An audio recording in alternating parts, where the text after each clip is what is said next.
So I figured, well, I've done my war. I'm going to go back into politics.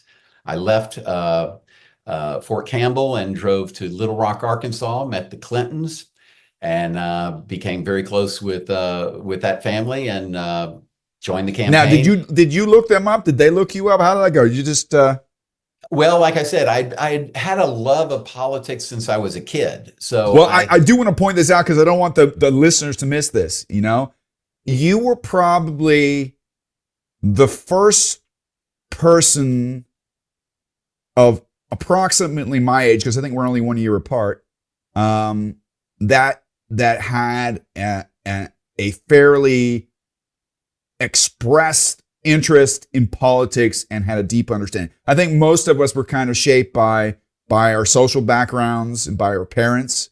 I'm sure there was part of that but you were probably the most vocal of all of us, and I always admired you for that, because you already showed backbone there. Then you could have a conversation. I think the majority of the ROTC cadets back then were Republican. I was Republican back then, but you know, it was all in good spirit. You know, people could back then still have a civil conversation and agree to disagree. I still respect each other. I think that's an important thing.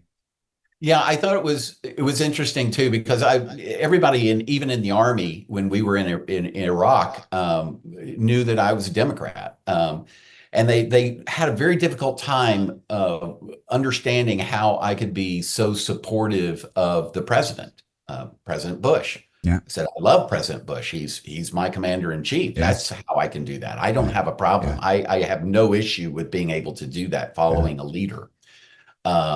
So well, you know this too. This is a little sidebar, but I did comedy in I know. in, You used to, college. and you did a mean karaoke too. Yeah.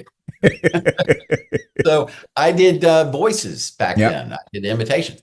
So I was at a Democratic fundraiser with Jim Wright, who at the time was Speaker of the House, and I introduced him.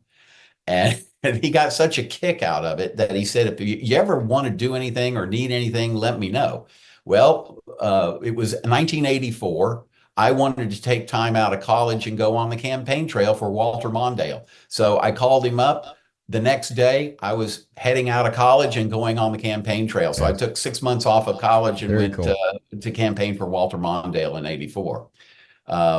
I was in the Army in '88, so I really didn't participate in the. Well, you in had that. certain regulations with that, thank heaven, too. Yeah, exactly. But when I left the Army after Desert Storm, I said, you know, I'm going to get back into this. I knew Bill Clinton. I had, watched him on television and had read articles about him. So I went to Little Rock and just said, hey, it's been a long time since we've had a war, so they're probably going to want a decorated combat guy might be an okay thing Yeah. for the campaign. And sure enough, they Yeah. were very interested in having me.